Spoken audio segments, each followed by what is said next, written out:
بسم اللہ الرحمن الرحیم. ناظرین، وی لاگ نمبر 326 اور دوسری قسط ہے آج کے لحاظ سے، اور پیج ہے 275، اور یہ ہیڈنگ چل رہا ہے سریہ نخلہ رجب سن 2 ہجری جنوری 624 عیسوی، اس کا بقایا حصہ ہے. ناظرین، یہ جو مین چیپٹر ہے جس پر ہم ڈسکس کر رہے ہیں یا آپ کے سامنے پیش کر رہے ہیں، یہ اس کا ہیڈنگ ہے مسلح کشاکش، یعنی ہجرت کے بعد مسلمانوں کے خلاف قریش کی فتنہ خیزیاں اور عبداللہ بن ابی سے نامہ و پیام.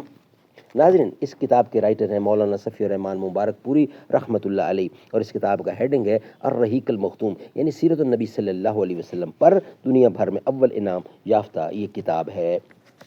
ناظرین، رابطہ عالم اسلامی مکہ مکرمہ کے زیر اہتمام منعقدہ سیرت نگاری کے عالمی مقابلہ میں اول آنے والی عربی کتاب کا اردو ترجمہ. بسم اللہ الرحمن الرحیم. یسقون من رحیق مختوم، یہ لوگ سرے بمہر شراب پلائے جائیں گے. بسم اللہ الرحمن الرحیم. وَإِن تُطِیعُوهُ تَهْتَدُوا، اور اگر اس کی فرما برداری کرو گے تو راہ پاؤ گے. میرا عیش غم میرا شہد سم،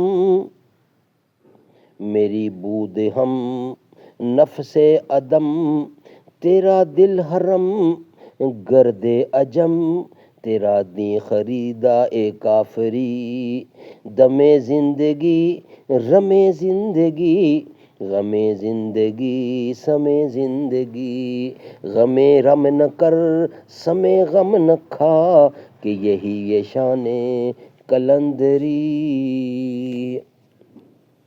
ناظرین، وی لاگ نمبر 326 دوسری قسط ہے آج کے لحاظ سے.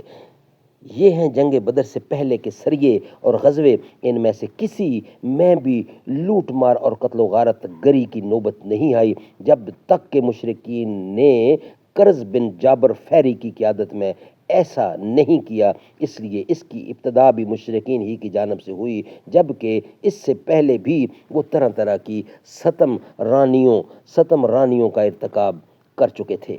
ادھر سریہ عبداللہ بن جہش کے واقعات کے بعد مشرکین کا خوف حقیقت بن گیا اور ان کے سامنے ایک واقعی خطرہ مجسم ہو کر آ گیا. انہیں جس پھندے میں پھنسنے کا اندیشہ تھا اس میں اب وہ واقعی پھنس چکے تھے. انہیں معلوم ہو گیا کہ مدینے کی قیادت انتہائی بیدار مغز ہے اور ان کی ایک ایک تجارتی نقل و حرکت پر نظر رکھتی ہے. مسلمان چاہیں تو 300 میل کا راستہ طے کر کے ان کے علاقے کے اندر انہیں مار کر کاٹ سکتے ہیں، قید کر سکتے ہیں، مال لوٹ سکتے ہیں، اور ان سب کے بعد صحیح سالم واپس بھی جا سکتے ہیں. مشرکین کی سمجھ میں آ گیا کہ ان کی شامی تجارت اب مستقل خطرے کی زد میں ہے، لیکن ان سب کے باوجود وہ اپنی حماقت سے باز آنے اور جہنیہ اور بنو زمرہ کی طرح یعنی صلح و صفائی کی راہ اختیار کرنے کی بجائے اپنے جذبہ غیظ و غضب اور جوش بغض و عداوت میں کچھ اور آگے بڑھ گئے، اور ان کے سنادید و اکابر نے اپنی اس دھمکی کو عملی جامہ پہنانے کا فیصلہ کر لیا کہ مسلمانوں کے گھروں میں گھس کر ان کا صفایا کر دیا جائے. چنانچہ یہی طیش تھا جو انہیں میدان بدر تک لے آیا.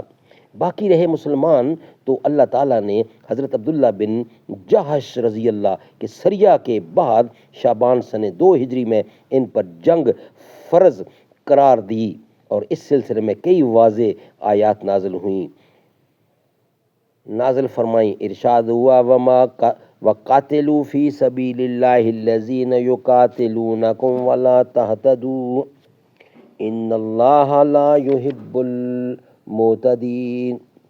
وَاقْتُلُوهُمْ حَيْثُ ثَقِفْتُمُوهُمْ وَأَخْرِجُوهُمْ مِنْ حَيْثُ أَخْرَجُوكُمْ وَالْفِتْنَةُ أَشَدُّ مِنَ الْقَتْلِ وَلَا تُقَاتِلُوهُمْ عِنْدَ الْمَسْجِدِ الْحَرَامِ حَتَّى يُقَاتِلُوكُمْ فِيهِ فَإِنْ قَتَلُوكُمْ فَاقْتُلُوهُمْ كَذَلِكَ جَزَاءُ الْكَافِرِينَ فَإِنِ انْتَهُوا فَإِنَّ اللَّهَ غَفُورٌ رَحِيمٌ. وَقَاتِلُوهُمْ حَتَّى لَا تَكُونَ فِتْنَةٌ وَيَكُونَ الدِّينُ لِلَّهِ فَإِنِ انْتَهُوا فَلَا عُدْوَانَ إِلَّا عَلَى الظَّالِمِينَ. ناظرین، اس کا ترجمہ اور تشریح انشاءاللہ ہم آپ کے سامنے رکھیں گے. نیکسٹ ویلاگ کی صورت میں. یہ ویلاگ ہم یہاں ہی بند کر رہے ہیں، کمپلیٹ کر رہے ہیں.